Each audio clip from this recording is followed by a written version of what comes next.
Montour Railroad is a former short-line railroad company operating passenger and freight service on standard gauge track in southwestern Pennsylvania. At its height in the 1930s, the railroad served 27 mines transporting nearly 7 million tons of coal annually in Allegheny and Washington counties. The Montour Railroad Company was chartered in 1877 as a wholly owned subsidiary of the Imperial Coal Company. The first segment constructed extended from the Pittsburgh and Lake Erie Railroad line at Montour Junction, near Coraopolis, Pennsylvania, to the Imperial Coal Company mines at Imperial, Pennsylvania.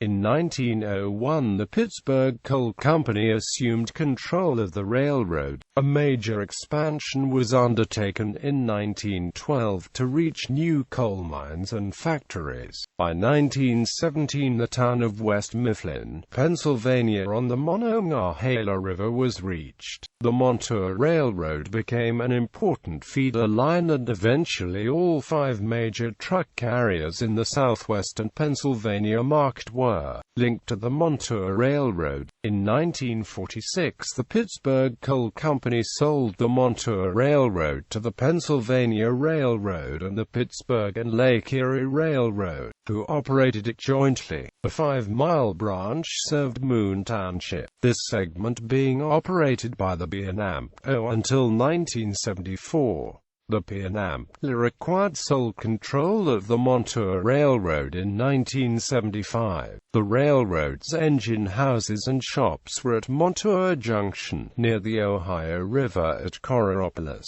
Pennsylvania. The Montour Railroad had passenger service in its early years from 15 stations along its route, but passenger service was abandoned by the mid-1920s. By the 1950s, most of the coal mines the Montour serviced had been worked out, and the Montour began a slow decline. The Montour Railroad was down to just 23 miles of track between Montour Junction and Gilmore Junction when operations ceased in 1984 with the closing of the Westland coal mine, the Montour's last remaining major customer. In the 1990s, large portions of the rights-of-way were acquired by the Montour Trail Council in a Rails to Trails program. In 1944, Montour reported 159 million ton-miles of revenue freight. At the end of that year, it operated 50 miles of road and 84 miles of track. In December 2010, Marquest Energy announced plans to lease the Westland branch right-of-way from the Montour Trail Council for 30 years. The branch was redeveloped as a combination trail and railroad operated by the Wheeling and Lake Erie Railway to serve Marquest's Westland natural gas processing plant. Construction was completed and the branch began operation in August 2012.